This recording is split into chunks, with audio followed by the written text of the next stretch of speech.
Bonjour, bonsoir, qu'importe, j'espère que vous allez tous très bien, bienvenue dans cette nouvelle vidéo. Aujourd'hui, je suis un peu fatiguée, veuillez excuser ma voix un peu enrouée, c'est le changement de saison qui ne m'épargne pas malheureusement. Aujourd'hui, on est là pour parler des habitudes saines que j'ai mises en place et aussi un petit peu des limites que j'essaye de m'imposer au quotidien pour quand même garder un rythme de vie qui soit à peu près sain. Cette vidéo fait écho à mon 6e épisode de podcast, donc les limites, savoir les imposer, lesquelles est-ce que personnellement j'ai mis en place très récemment, bref, je vous ai donné quelques exemples. Et dans cette même lignée de limites, il y a aussi toutes les habitudes en fait que j'essaye de m'imposer. Avant qu'on aille plus loin dans cette vidéo, il faut bien sûr que je fasse un énorme disclaimer. Les habitudes, les limites, ça varie, ça fluctue et il y a des périodes où on est plus ou moins propice à les tenir. Je vais pas faire l'hypocrite, toutes les habitudes que je vais vous énoncer, il y a des fois où je les fais pas. Il y a des fois où effectivement j'ai bu en soirée, ça arrive. Il y a des fois où effectivement j'ai pas fait 3 fois du sport par semaine, ça arrive. Il y a des fois où j'ai pas réussi à prendre le temps de méditer alors que je me sentais mal. Ça arrive. C'est pas grave de franchir ses propres limites, c'est pas grave de mettre de côté certaines habitudes lorsque on sent qu'on n'a pas l'énergie, on sent qu'on n'a pas l'envie et que vraiment on est un petit peu au bout du rouleau. C'est pas grave de le faire. 1 fois, 2 fois, bon, ça arrive. Le plus important dans une habitude comme dans une limite, c'est de savoir que on a franchi une ligne et que cette ligne, il faut au maximum qu'on arrive à pas la franchir. Mais ça veut pas dire que si on met un pied dehors et un pied dedans, on est tout de suite une mauvaise personne. Non, tout n'est pas tout blanc ou tout noir, on a des hormones qui fluctuent, on a des sentiments qui fluctuent, on a des envies qui fluctuent aussi et parfois, effectivement, on va plus avoir envie de faire quelque chose qu'autre chose et ça va un petit peu aller à l'encontre de ses limites et de ses habitudes que l'on a. Le tout, comme je dirais toujours, c'est de rester accordé à ses valeurs. Si vous savez que vous avez fait quelque chose qui est complètement opposé à vos valeurs, vous risquez d'avoir un petit peu plus de mal à vous le pardonner, mais soyez indulgent avec vous-même. On se construit tous les jours, on fluctue, on a des niveaux d'énergie différents et ça arrive d'aller à l'opposé de nos limites, de nos habitudes et de nos valeurs. C'était le petit disclaimer de ce début de vidéo. Sur ce, c'est parti. Aujourd'hui, je vais vous évoquer 8 points qui pour moi sont devenus un petit peu des piliers pour garder un rythme de vie sain, un quotidien qui me plaît et une vie que je ne subis pas mais que je choisis. Maintenant, vous l'aurez compris, il y a 8 piliers, parfois il y en a un qui se fissure un peu parce que je dépasse la limite, ça arrive. Je vais pas jouer l'hypocrite, je vais pas vous dire que ma vie est parfaite, c'est pas le cas. Il y a des fois où je suis dans le mal et du coup je fais des choses que de base je ne m'autoriserais pas de faire, mais c'est pas grave, ça arrive. Bref, je vais pas vous refaire le speech et on va commencer tout de suite avec la première habitude. Nothing good happens after 2 a.m. Dans le film How I Met Your Mother, il y a cette phrase qui est prononcée et qui a été reprise par énormément de personnes pour désigner le fait que non, rester à une soirée jusqu'à 5h du matin, ça n'a pas grand intérêt. Il ne se passe jamais rien de bon après 2h du matin dans une soirée. Alors bien sûr, faire la généralité c'est un petit peu simple. Bien sûr, il y a des soirées qui s'éternisent et qui sont très sympas. Le tout, c'est que à 2h du matin, si vous rentrez chez vous et que vous vous couchez, on va dire aux alentours de 3h, si vous vous levez à 7h, vous avez quand même 4 heures de sommeil dans les pattes. Si vous rentrez à 5h, que vous vous couchez à 6 et vous levez à 7, vous avez fait une sieste.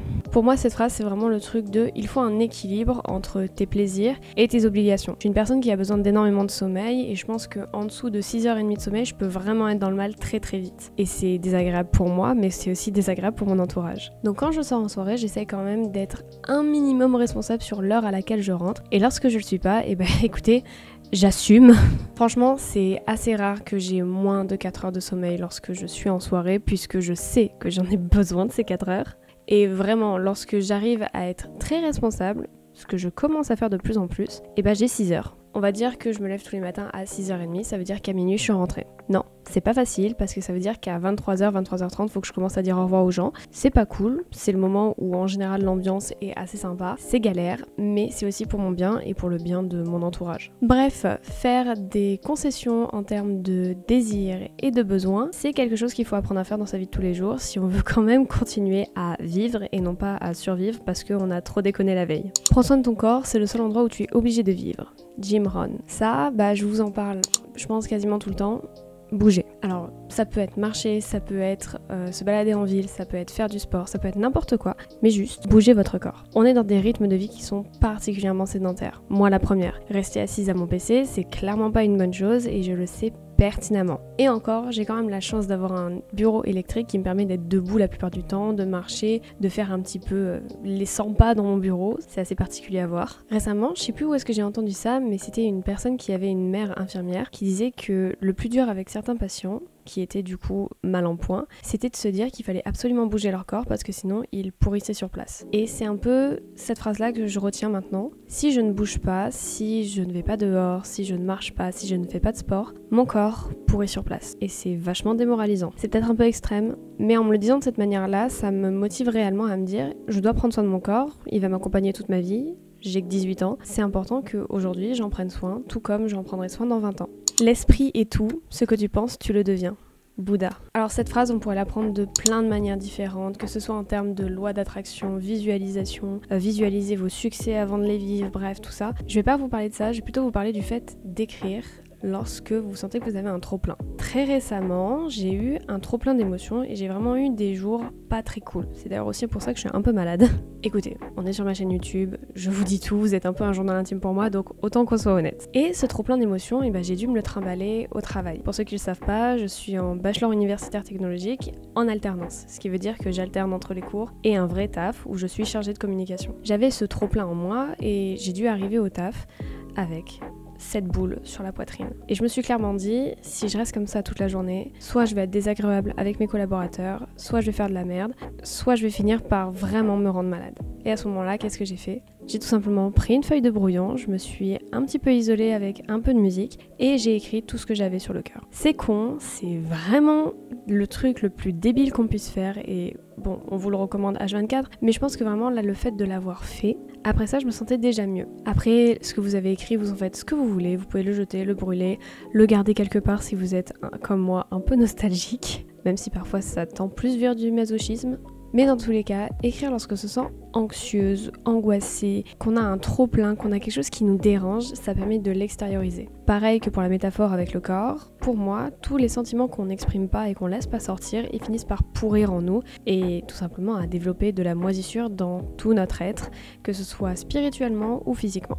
Donc maintenant, j'ai pris cette habitude de vraiment extérioriser dès que je me sens mal par l'écriture. J'ai un journal intime, j'ai souvent un carnet sur moi, j'écris des poèmes, bref, j'ai besoin d'extérioriser et si vous avez jamais essayé, je vous invite vraiment à tenter. Alors vous pouvez écrire, vous pouvez aussi dessiner, vous pouvez faire de la musique, même si on s'entend, c'est quand même beaucoup moins pratique de ramener une guitare qu'un carnet, mais ça peut être quelque chose à tenter. La vie, c'est comme une boîte de chocolat, on sait jamais sur quoi on va tomber.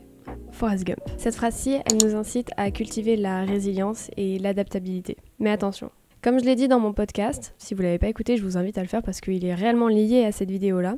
Vous pouvez vous adapter dans la limite de vos besoins et de vos envies. Vous pouvez vous adapter aux gens qui sont autour de vous, vous pouvez vous adapter à un contexte, mais à partir du moment où ça vous désaccorde de vos valeurs et de qui vous êtes réellement, ça peut commencer à devenir malsain. Cultiver la résilience, savoir qu'on n'aura pas toujours des bonnes expériences et qu'on devra parfois s'adapter à un contexte qui ne va pas nous plaire, et ça nous permet aussi de voir le temps comme un élément salvateur. Pour reprendre un petit peu le truc de mon trop-plein d'émotions, je savais pertinemment que ça allait être temporaire. Je savais que c'était pas une passade facile, que j'allais pleurer sûrement 1 ou 2 nuits, que j'allais avoir vraiment cette boule sur le torse que j'ai tout le temps lorsque je suis angoissée, mais je savais aussi que j'avais des outils pour m'aider à ce que ça se passe mieux. J'ai une mère qui est extrêmement attentive, j'ai un journal intime, j'ai un chat, j'ai ma musique, j'ai mes poèmes, j'ai ma communauté. Bref, je savais que j'avais quand même des choses sur lesquelles me reposer en attendant que ça passe. J'avais ouvert la boîte de chocolat de ma vie et j'avais tiré le mauvais en pensant que ce serait le meilleur. Et ça arrive, et vous savez quoi ?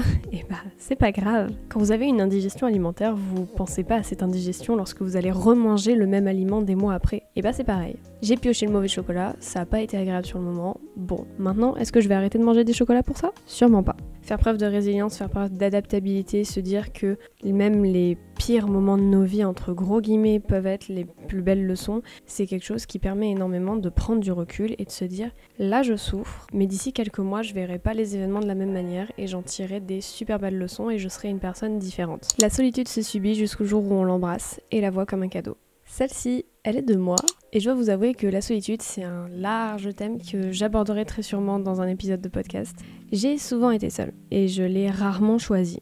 Enfin, quand j'étais jeune. J'étais pas la fille qu'on invitait aux anniversaires, j'étais pas la petite fille qui était invitée à aller au parc avec ses copines. Bref, j'avais pas ou très peu de vie sociale, et donc j'ai dû apprendre à être seule. Et au début, je détestais ça. Tout simplement parce que je me disais que j'étais seule parce que personne ne m'aimait. Chose qui était pas entièrement fausse, mais pas entièrement vraie non plus. Disons que j'avais pas encore trouvé les personnes qui m'accordaient de leur temps. tout simplement. Mais à ce moment-là, en fait, en grandissant, en étant seule, ça m'a aussi permis de développer mon amour de moi et de me dire que je peux exister sans les autres. J'ai plus autant besoin qu'avant de reconnaissance et de savoir que des gens vont me contacter, des gens m'envoient des messages. Non. La solitude, elle se subit lorsque vous ne la choisissez pas. Mais lorsque vous la vivez et que vous vous dites que c'est peut-être une bonne chose, elle prend un goût totalement différent. Personnellement, j'ai besoin de mes moments seuls. Mes amis le savent, ma mère le sait, tout mon entourage est au courant. J'ai besoin de mes moments seuls pour faire le point avec moi-même. Je suis une personne complexe, je me comprends pas toujours moi-même, donc c'est compliqué de vivre avec des gens et de tenter de leur expliquer nos mécanismes lorsque nous-mêmes on se connaît pas. Mes moments seuls, c'est les moments où je vais pouvoir lire, profiter de mon chat, regarder une série, faire de la méditation, écrire et tout simplement me poser les questions que j'ai besoin de me poser sur l'instant. En bref, les moments de solitude, c'est quelque chose que j'ai intégré à mon quotidien. Alors ça peut être une séance de sport, ça peut être, comme je vous l'ai dit, une séance d'écriture, peu importe. Mais ces moments de solitude-là, ils sont essentiels parce que je sais que si je ne me retrouve pas seule, j'ai tendance à très vite me perdre dans qui je suis avec les gens. Je suis une neuroatypique, je m'adapte énormément et donc en m'adaptant parfois j'efface certaines facettes de ma personnalité inconsciemment et en fait ces facettes-là, lorsqu'elles sont effacées pendant trop longtemps, je ressens le vide qu'elles laissent. Mes moments de solitude, c'est le moment où je réunis un petit peu toutes mes facettes, celles que j'ai un petit peu effacées, celles que j'ai mises en avant, j'essaie de comprendre pourquoi est-ce que j'en ai mis certaines à l'écart et pourquoi est-ce que j'ai préféré justement en prioriser d'autres et ça me permet tout simplement de faire aussi le point sur comment est-ce que je me sens par rapport à mes relations sociales. Est-ce que je suis dans une relation saine avec telle ou telle personne? Est-ce que cette amitié-là m'apporte réellement du bien? Est-ce que cette personne-là ne me pompe pas un peu mon énergie?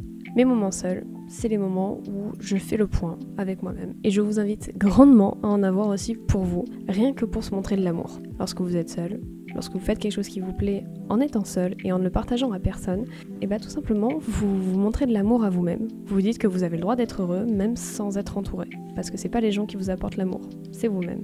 Ne pas boire en dehors d'un cadre sûr, donc en dehors de chez moi. Alors, cette règle-là, je l'ai énormément évoquée et je l'évoque encore énormément aujourd'hui. Soyons complètement honnêtes, je ne la respecte pas tout le temps. Voilà. Depuis le début de l'année, j'ai dû l'enfreindre une fois et demie, on va dire. Et effectivement, je la respecte pas tout le temps. Alors qu'on soit clair, l'alcool, c'est pas un truc dont j'ai besoin pour m'amuser en soirée et c'est pas quelque chose que je considère comme essentiel à ma vie sociale. Oui, ça arrive. Mais comme je vous l'ai dit au début de la vidéo, c'est pas bien grave, ça arrive de faire des erreurs. Mais ce qui est sûr, c'est que avant de goûter tel ou tel cocktail ou de prendre une bière ou quoi que ce soit, je m'assure quand même d'être entourée des personnes qui me protègent et qui sont là pour moi et qui ne me laisseront pas tomber en plein milieu de la nuit. En bref, je m'assure quand même d'être dans un cadre sûr, de ne pas prendre la voiture après, ou tout du moins d'avoir un endroit où dormir si je bois et que je suis pas chez moi. Le tout, c'est de se dire que dans 95% des cas, je tiens cette limite. Je bois peu, et lorsque je bois, ça m'arrive, ok, c'est normal. Je découvre la vie étudiante, faut être indulgent avec soi-même, mais lorsque je franchis cette limite, je m'assure quand même à ne pas aller dans le dangereux, dans le danger qui pourrait du coup être un risque pour moi. Mais ouais, ne pas boire en soirée, c'est quand même un truc qui est compliqué à tenir parce que très souvent les gens vont vous faire des réflexions, etc. Je le vis. Ça fait 2 mois que je suis rentrée en fac, je peux vous dire que c'est compliqué de dire non à chaque fois et de rester au diabolo grenadine H24. Mais quelque part, moi ça me permet aussi de plus profiter de mon temps et je dois dire que les 2 fois où j'ai bu en soirée, j'ai pas autant kiffé que les fois où j'avais pas bu. Donc c'est peut-être un signe qu'il faut que j'arrête définitivement. Peut-être. Je pense que cette habitude-là, on pourrait un petit peu la changer en disant ne pas me mettre dans des situations dangereuses inconsciemment. J'essaye d'être très consciente des dangers lorsque je suis dehors, lorsque je suis dans des situations nouvelles, etc. pour ne pas me mettre tout simplement dans une situation à risque qui pourrait me blesser, me faire du mal. Une autre habitude, et pour le coup ça c'est vraiment quelque chose que j'ai ancré dans mon quotidien, c'est les applications qui bloquent mes réseaux sociaux. Je sais, on passe de l'alcool aux réseaux sociaux, il n'y a aucun lien, ne cherchez pas. Mais récemment, j'ai téléchargé Opal. Alors Opal, je pense que c'est la meilleure appli pour l'instant que j'ai testée au niveau du blocage des réseaux sociaux, même si je la trouve encore un petit peu simple à esquiver. Je pense qu'il faut encore que je trifouille à quelques paramètres pour que vraiment ce soit parfait pour mon utilisation. Mais dans tous les cas, il y a plein d'applications qui permettent de bloquer les réseaux sociaux ou d'autres applis si vous êtes accro à des jeux ou je ne sais quoi.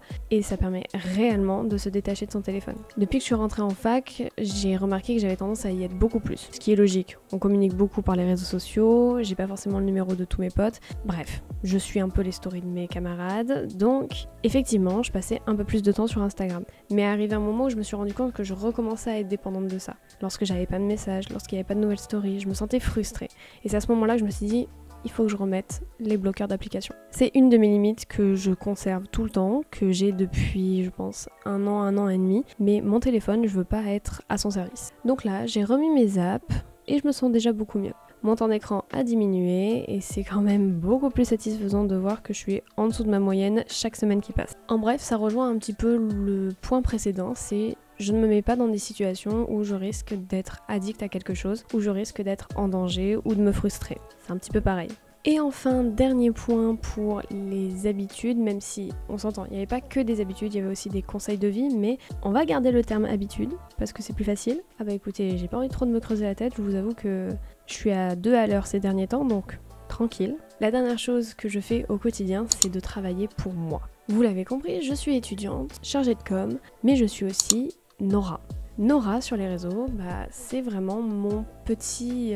c'est ma petite cabane dans la forêt à moi où j'ai toutes mes activités. Donc peu importe que j'ai 1 milliard de trucs à faire au taf ou en cours, je trouve toujours un moyen d'avoir 1 heure, 2 heures à consacrer à la création de contenu parce que c'est quelque chose que j'adore et qui me procure énormément de satisfaction. Je pense que vous l'avez vu depuis le début de l'année, mais je n'ai loupé aucune semaine. Toutes les semaines, il y a 2 shorts et une vidéo qui sortent. Tout simplement parce que je ne laisse pas mes études ou mon travail empiéter sur ma passion. Et bon, là je vous dis de travailler pour vous, mais ça peut aussi être d'avoir une passion à vous. Ça peut être de vous dire que vous adorez peindre, mais depuis la rentrée vous avez un petit peu oublié de le faire, vous n'avez pas forcément trouvé le temps ou pris le temps, et retrouvez cette heure et demie, 2 heures dans votre week-end où vous peignez parce que vous kiffez ça. Pour moi il est important de ne pas s'oublier dans ce système sociétal qui est le lycée, les études sup, le travail. On est des personnes à part entière et des postes comme le nôtre, il y en a des centaines. Il nous faut nos petits trucs à nous, il nous faut notre passion à nous, il nous faut notre apport, notre valeur ajoutée qui ne réside pas dans nos compétences mais bien dans notre personnalité et dans nos goûts personnels. Ça peut être aller au cinéma, ça peut être peindre, ça peut être faire du paddle, j'en sais rien, peu importe, mais conservez votre personnalité. Ne vous laissez pas aliéner par votre travail, par vos études ou qu'importe. Bref, j'espère en tout cas que cette vidéo vous aura plu peut-être vous donner quelques pistes de réflexion à explorer dans les prochains jours. Si encore une fois vous n'avez pas écouté mon dernier épisode de podcast, je vous invite grandement à le faire. C'est vrai que les derniers épisodes, là les 2 derniers, j'ai vraiment essayé de les travailler et de vous faire quelque chose de bien. D'ailleurs je suis contente, j'ai eu quelques retours qui me disaient que c'était sympa. Comme d'habitude vous connaissez la chanson, mais si vous ne me suivez pas sur les autres réseaux, je vous invite à le faire. Tout est en barre de description, que ce soit Instagram, TikTok ou Twitch. N'oubliez pas que vous êtes unique, prenez soin de vous et prenez soin des autres et on se retrouve très bientôt dans une prochaine vidéo. Bye!